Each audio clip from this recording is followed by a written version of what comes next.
Bonjour à tous et bienvenue dans le journal du théâtre. Nous sommes actuellement dans le hall du Théâtre National de la Colline qui est très représentatif du style des années 80. La décoration est l'œuvre de l'architecte d'intérieur Heinz. Mais tout de suite, je vous propose de découvrir le sommaire. Le Théâtre du Rond-Point accueille le spectacle en mouvement Azimut. Notre rubrique Plein Feu nous dévoilera la saison prochaine du Théâtre de l'Odéon. Et je peux d'ores et déjà vous souhaiter la bienvenue dans l'angle alpha, puisque c'est le spectacle par lequel nous commençons. Voici un spectacle qui n'a pas peur de mêler théâtre et danse, tout en ayant pour réflexion centrale un thème fort, tel que la condition du travail en société néolibérale. C'est Judith Bernard qui est au cœur de l'adaptation et de la mise en scène du roman de Frédéric Lordon, intitulé « Capitalisme, désir et servitude ». Le spectacle a été créé en janvier 2014 au théâtre de Ménilmontant à Paris. Et c'est sur les planches de la Manufacture des Abbesses qui se joue actuellement. Nul ne peut survivre sans argent. Nul ou presque ne peut se passer d'en gagner. De là vient la puissance de l'enrôlement salarial. Il y a l'amour du maître. Pour qu'il m'aime. Pour qu'il m'aime. Et pour me réjouir de l'avoir réjoui. Je vois pas du tout le rapport avec le capitalisme, là. Pourquoi une échelle rouge?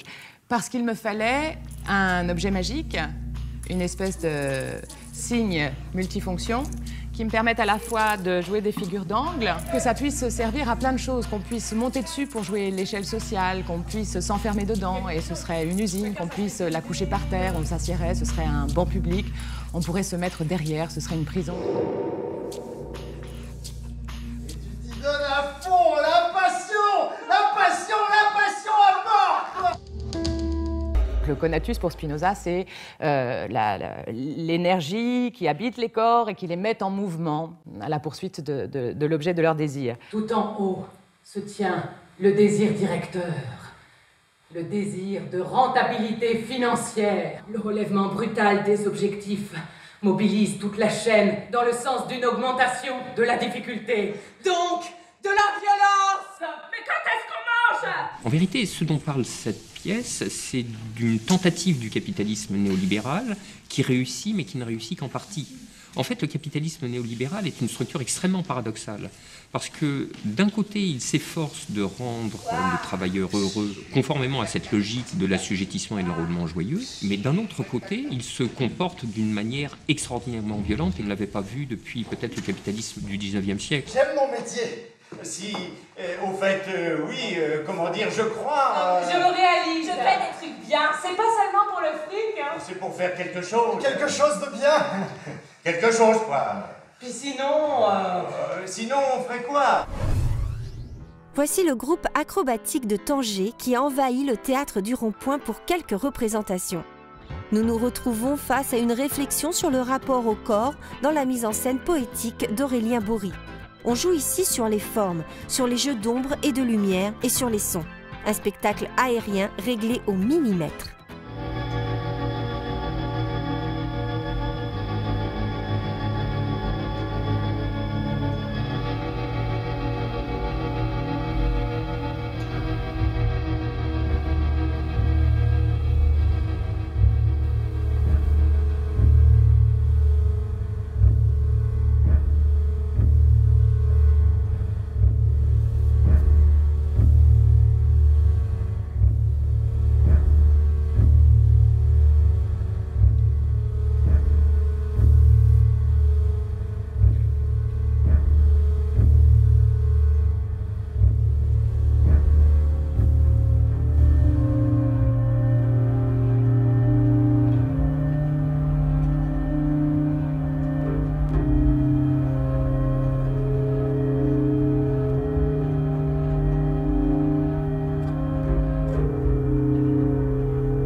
Retrouvons maintenant Luc Bondy, directeur du Théâtre de l'Odéon depuis mars 2012.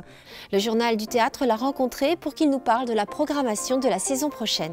Normalement, l'Odéon, qui s'appelle le Théâtre de l'Europe quand même, et donc le devoir et ce qu'on m'a demandé en faisant le Théâtre de l'Europe, c'est qu'on fasse un théâtre qui invite les spectacles européens uniques. Donc même quand on les crée, où on les coproduit avec, comme le spectacle de Christoph Marthaler qui va se jouer à Bâle, puis à Vidi, puis ici à Paris. Dans les invitations européennes, les séries c'est des séries très brèves. Il y a 2, 3, 4, mais moi j'essaie d'avoir au moins 10, 20, quand c'est des spectacles, 10, 15, 20, là, le Marthaler se joue quand même 20 fois. Tchekhov, tout le monde fait toujours Tchekhov. Ivanov, je crois qu'on l'a fait, c'est une pièce plus rare. On l'a fait moins que La Cerisay, La Mouette, Les Trois Sœurs, c'est des pièces où Oncle Vania, ça en fait partout. Ivanov relate vraiment l'atmosphère de province, la corruption, la tristesse, mais la tristesse très vitale qu'on voit dans les nouvelles, qu'on peut voir dans les nouvelles de Tchekhov. On retrouve beaucoup plus, c'est beaucoup moins construit comme une pièce.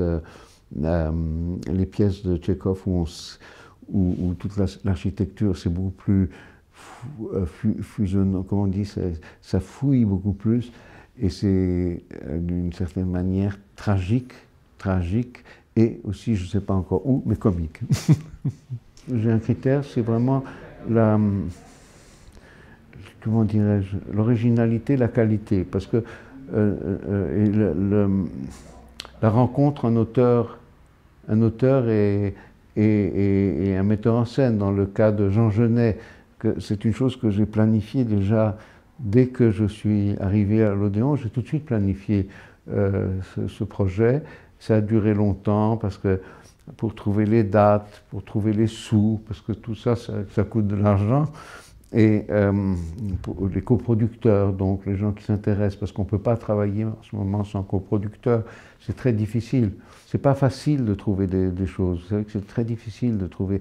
On ne peut pas happer comme ça les choses, les bonnes choses rares. Il faut être rapide, parce qu'ils peuvent partir ailleurs et jouer ailleurs rapidement.